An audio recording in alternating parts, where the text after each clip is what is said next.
நம்முடைய பாரதிய ஜனதா கட்சியில் மூத்த தலைவராக முன்னாள் சட்டமன்ற உறுப்பினராக இருக்கக்கூடிய அண்ணன் சோழன் பழனிசாமி அவர்கள் ஒரு சின்ன சாலை விபத்தில் காயம் பெற்று மருத்துவமனையில் இருக்கிறாங்க. அவர்களை சந்திப்பதற்காக இன்று மதுரையில் வந்து பார்த்துட்டு என்னோட மாவட்ட தலைவர்கள் நம்முடைய தொண்டர்கள் எல்லாம் இருக்கிறாங்க. பார்த்துவிட்டு மறுபடியும் சென்னைக்கு போகிறாங்கன்னா மற்றபடி எதுவும் லோக்கல் கட்சி நிகழ்ச்சி எதுவும் இல்லை. நேரடியாக கேள்வி கேளுங்க, பதில் சொல்கிறேன். இந்த ஓபிஎஸ் அவர்களும் டிடி அவர்களும் வந்துட்டு நீங்கள் தான் கூட்டணி கலைச்சிங்க, வெளியே போயிருக்காங்க. திரும்ப வந்து மறுபடி கேள்வி கேளுங்க. ஓபிஎஸ் அவர்களும் இவங்களும் கூட்டணியிலேருந்து வெளியே போயிருக்காங்க. மீண்டும் அவர்களை இணைக்கிறதுக்கு நீங்கள் எதுவும் முயற்சி பாருங்க. உங்களுடைய தாட் என்ன சார்? திரும்ப அவங்களை இணைக்கணுன்ற ஒரு தாட் இருக்கா, இல்லை அது அவர்களுடைய முடிவு அப்படின்னு விட்டுறீங்களா? ஆனால் என்னை பொறுத்தவரை இரண்டு பேருமே என்டிஏ கூட்டணியில் இருக்க வேண்டும் என்பதை தொடர்ந்து நான் வலியுறுத்தி கொண்டிருக்கின்றேன். இரண்டு தலைவர்கள்ட்டையும் தொலைபேசியில் பேசுவதற்கு வாய்ப்பு கிடைக்கும் பொழுது நான் அதை தான் நான் சொல்கிறேன். ஆனால் டிடிவி அவர்கள்ட்ட குறிப்பான அதே கருத்தை நான் வலியுறுத்திக்கிட்டு இருக்கேன். முதல்ல இருந்து கொஞ்சம் பொறுத்திருப்போம். ஒரு முடிவு எடுத்திருக்கிறாங்க. எப்பொழுதுமே ஒரு முடிவெடுத்த பிறகு கொஞ்சம் காலம் கொடுத்தீங்கன்னா எல்லோருக்கும் அந்த டைம் வேணும் செட்டில் ஆகிறதுக்கு. ஏன்னா உடனடியாக ஒரு முடிவெடுத்த பிறகு அவர்களும் வருத்தத்தில் எடுத்திருப்பாங்க. அதனால் கொஞ்சம் பொறுத்திருப்போம், காலம் கனிந்து வரட்டும். அதுவரை எல்லோரும் எங்களுடைய முயற்சிகளை செய்து கொண்டே இருப்போம். அதாவது புதிய சர்ச்சையினால வந்து கிருஷ்ணசாமியும் ஜான் பாண்டியனும் வெளியே போகிற மாதிரி ஒரு சூழ்நிலை உருவாயிருக்கு. தொடர்ந்து என்டிஏலேருந்து வெளியே போகிற மாதிரி ஒரு சூழ்நிலை இருக்குது. நான் இது வந்து கிருஷ்ணசாமி அண்ணனாக இருக்கட்டும், ஜான் பாண்டியன் அண்ணனாக இருக்கட்டும், இருவருமே அவங்க கொடுத்துருக்கக்கூடிய பத்திரிகை குறிப்பை நான் பார்த்தங்கன்னா அவங்களுடைய தரப்புலேருந்து அவங்க கொடுத்துருக்குறாங்க. அதை பற்றி நான் இப்போ கருத்து சொல்ல விரும்பலைங்கன்னா, பாரதிய ஜனதா கட்சியோட நிலைப்பாடு உங்களுக்கு தெரியும். நம்ம எப்பொழுதுமே பசும்பன் முத்துராமலிங்க தேவர் ஐயா, தெய்வ திருமகன் அவர்கள் வந்து கடவுளாக நம்ம நினச்சிக்கிட்டு இருக்கிறோம், கூட இருக்கிறோம். எப்பொழுதும் அவருக்கு அந்த மரியாதை கொடுத்து கொண்டிருக்கின்றோம். நம்முடைய பாரத பிரதமர் நரேந்திர மோடி ஐயாவிலிருந்து தொடர்ந்து நீங்கள் பார்க்குறீங்க. அதே நேரத்தில் இமானுவேல் சேகரன் ஐயாவுடைய விழாவிற்கு எல்லா ஆண்டும் கூட பாரதிய ஜனதா கட்சியினுடைய தலைவர்கள் எல்லோரும் போயிட்டுருக்கோம். நானும் கடந்த 4-5 ஆண்டுகளாக தொடர்ந்து சென்று கொண்டிருக்கின்றோம்.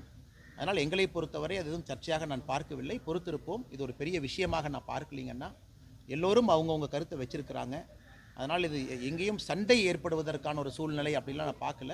மறுபடியும் அதே தான், காலம் இருக்கிறது, பொறுத்திருப்போம், எல்லாம் சரியாக இருக்கும். இப்போ டிடிவி அண்ணே வந்து என்ன சொல்கிறாருன்னா, நயினார் நாகேந்திரனால தான் இப்போ நான் வெளியேறினேன், முன்னாடி இருந்த அண்ணாமலைனால நான் எந்த பிரச்சனையும் இல்லை இருக்கிறவங்க. ஆனால் கருத்து சொல்லப்பட்டு விட்டது.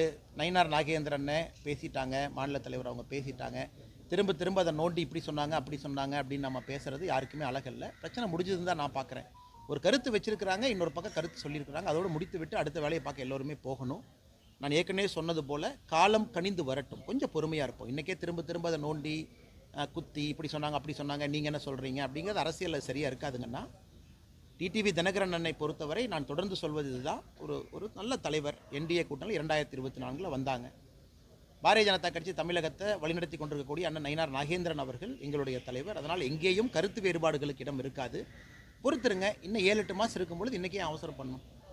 ஆளுங்கட்சியை பார்த்து ஆளுங்கட்சி வந்து தாவேக்காவை பார்த்து உச்சகட்ட பயத்தில் இருக்கு அப்படின்னு விஜய் சொல்லியிருக்காரு. திமுக அண்ணா, அதாவது இன்னைக்கு சகோதரர் விஜய் அவர்கள் கட்சி ஆரம்பிச்சிருக்கிறாங்க. மதுரை மண்ணில், இதே மண்ணில் வந்து இப்போ தான் மாநாடு நடத்தி முடிச்சிருக்கிறாங்க. ஆனால் ஒரு கவர்னன்ஸ் பாலிட்டிக்ஸ் அப்படிங்கிறது 24 மணி நேரம் செய்யக்கூடிய ஒரு வேலைங்கண்ணா. நீங்கள் அவைலபிளாக இருக்கணும். அது ஒரு முழு நேர வேலை. ஒரு முதலமைச்சராக, அமைச்சராக, சட்டமன்ற உறுப்பினராக, பாராளுமன்ற உறுப்பினராக, இல்லை கட்சியினுடைய தலைவராக 24 மணி நேரமும் களத்தில் இருக்கணும்.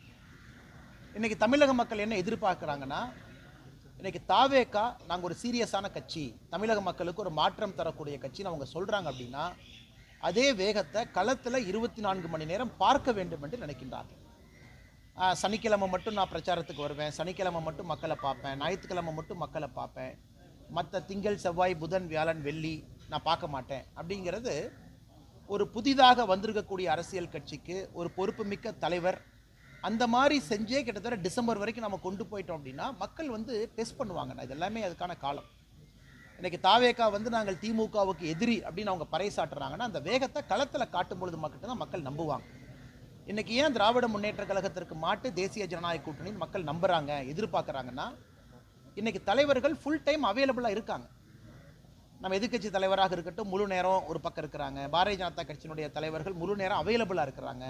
யார் வேண்டாலும் ஒரு பொதுமக்கள் யார் வேண்டுமானாலும் சந்திக்க முடியும். பாரதிய ஜனதா கட்சியினுடைய கூட்டங்கள் பார்த்திங்கன்னா தினமும் நடக்கும்.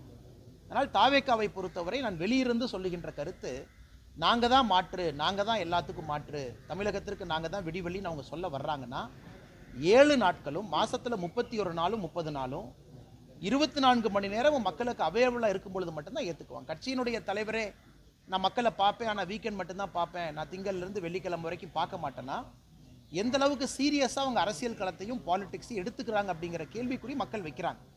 அதனால் அதையும் பத்திரிகை நண்பர்கள் நீங்கள் கேட்க வேண்டிய கடமையும் கேள்வியும் உங்களுக்கு இருக்குது. அதையும் நீங்கள் அந்த தலைவர்கள் களத்துக்கு வரும்போது கேட்பீங்கன்னு நான் நம்புகிறேன். ஆனால் காவல்துறையை பொறுத்தவரை ஏதோ இவங்க மட்டும் காக்கைக்கு பொன் குஞ்சு நல்ல குஞ்சு தன் குஞ்சுன்னு சொல்கிற மாதிரி காவல்துறை வந்து தாவேக்காவை மட்டும் மறுத்தாங்க. நாங்களும் யாத்திரை செய்திருக்கின்றோம், காவல்துறையை மறுத்தாங்க. பல இடத்துல நீதிமன்றத்துக்கு சென்று பர்மிஷன் வாங்கிட்டு வந்தோம். இது தமிழகத்தில் வழக்கமாக நடக்கிறது தான். காவல்துறையை பொறுத்தவரை எதிர்க்கட்சியாக இருக்கக்கூடிய எல்லோருக்குமே அந்த மறுப்பு சகஜமாக வருது. ஏன்னா காவல்துறை சில இடத்துல நியாயமான காரணம் இருக்குது, சில இடத்துல நியாயமில்லாத காரணம் இருக்குது. நம்ம காவல்துறையை குறை சொல்வதை விட்டு சரி காவல்துறை அனுமதி கொடுக்கலன்னா கோர்ட்டுக்கு போய் அனுமதி வாங்கலாமல் யார் வேண்டான்னு சொன்னது? அதனால் திரும்ப திரும்ப காவல்துறையில் யாரோ ஒரு அதிகாரி அனுமதி மறுத்தாங்க. அதனால் பாருங்கள் எங்களை பார்த்து பயந்துக்கிட்டாங்க. மக்கள் தாவேக்காவை பார்த்து ஆதரவு கொடுப்பது அல்லது திமுக தாவேக்காவை பார்த்து எப்போ பயப்படுவாங்கன்னா 24 மணி நேரம் களத்தில் இருக்கும் பொழுது மட்டும்தான் அந்த எழுச்சி வரும். அதனால் இன்றைக்கி காரணத்தை திருப்பி காவல்துறையின் மீது காரணத்தை வைப்பது, இவர்கள் மீது காரணத்தை வைப்பது, நான் ஒரு அரசியல் பார்வையாளனாக, நானும் ஒரு அரசியல்வாதியாக, நானும் இந்த நாட்டினுடைய குடிமகனாக நான் அதை ரசிக்கலிங்கண்ணா. களத்தில் அக்ரெசிவாக 24 ஹவர்ஸ் 7 நாள் இருங்க, 7 நாள் யாத்திரை பண்ணுங்கள். யார் வேண்டான்னு சொன்னது? காவல்துறை இங்கே அனுமதி கொடுக்கலையே, இன்னொரு அனுமதி இடத்துல வாங்குங்க. ஏன்னா இங்கே வர்ற மக்கள் என்ன வராமல் போயிடுவாங்களா? இங்கே நான் மக்களுக்கு ஒன்றும் நினைக்கிறேன், இங்கே காவல்துறை அனுமதி கொடுக்கல, சரி சேலஞ்சு எடுத்துக்கங்க, 1/2 கிலோமீட்டர் தள்ளி வைங்க, மக்கள் அங்கே வரமாட்டாங்களா? இவ்வளோ தூரம் வந்த மக்கள் 1/2 கிலோமீட்டர் வந்து பார்க்க மாட்டாங்களா? அதனால் இதெல்லாமே ஒரு சாக்காகத்தான் நான் பார்க்குறேங்கன்னா, ஆக்டிவ் பாலிடிக்ஸ், சீரியஸ் பாலிடிக்ஸ் பண்ணுறவங்க முழு நேரம் களத்தில் இருக்கணும். அது மக்களுடைய அடிப்படை எதிர்பார்ப்பு.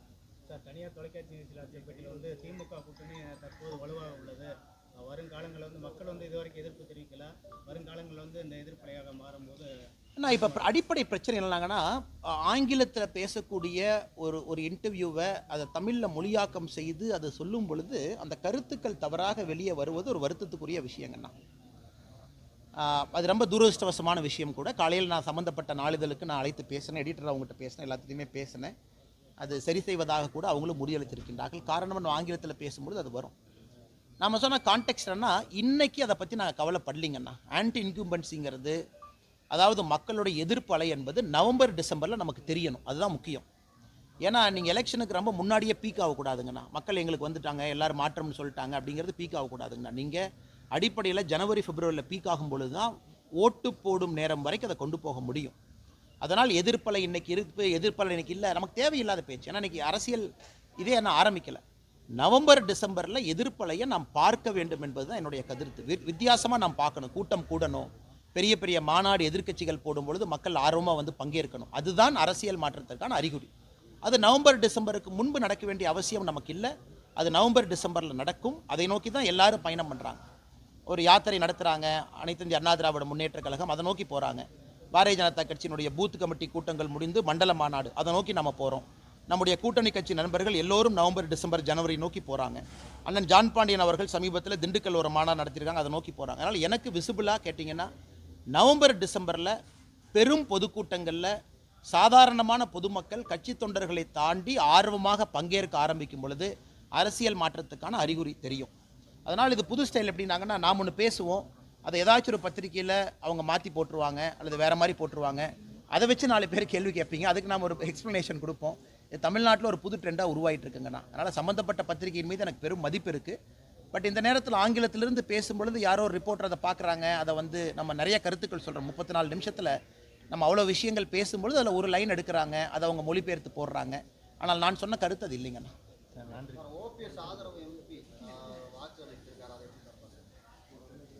என்ன வாக்களிச்சிருக்காங்க? ஆமாங்கண்ணா. அண்ணா அண்ணா அண்ணா அண்ணா அது வந்து எதிர்பார்த்தது தானுங்கண்ணா. அது எதிர்பார்த்தது தானே. அதில் வந்து முதல்ல அவங்க ஆதரவு கொடுத்தது தான், அண்ணன் வரவேற்றது தான். இன்றைக்கி என்டிஏல இல்லை அப்படிங்கிறது இல்லைங்கன்னா, முதல்ல ஆதரவு கொடுத்தாங்க. ஒரு தமிழர் வருவதற்கான ஒரு பெரிய வாய்ப்பு.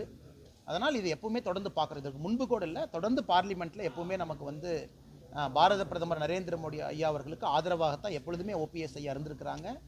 அவர் சம்பந்தப்பட்ட எம்பிக்கள் இருந்திருக்கிறாங்க. அதில் எந்த மாற்று கருத்தும் இல்லை. இன்றைக்கி நடந்திருப்பதும் அப்படித்தான் நான் பார்க்குறேங்கண்ணா. சரி பார்ப்போங்கண்ணா. இந்தாங்கண்ணா. Thank you brother. ஒரு லெமன் கொடுத்துட்டு போகிறேன். Take care. பார்க்கணும் எல்லாத்துக்கும்.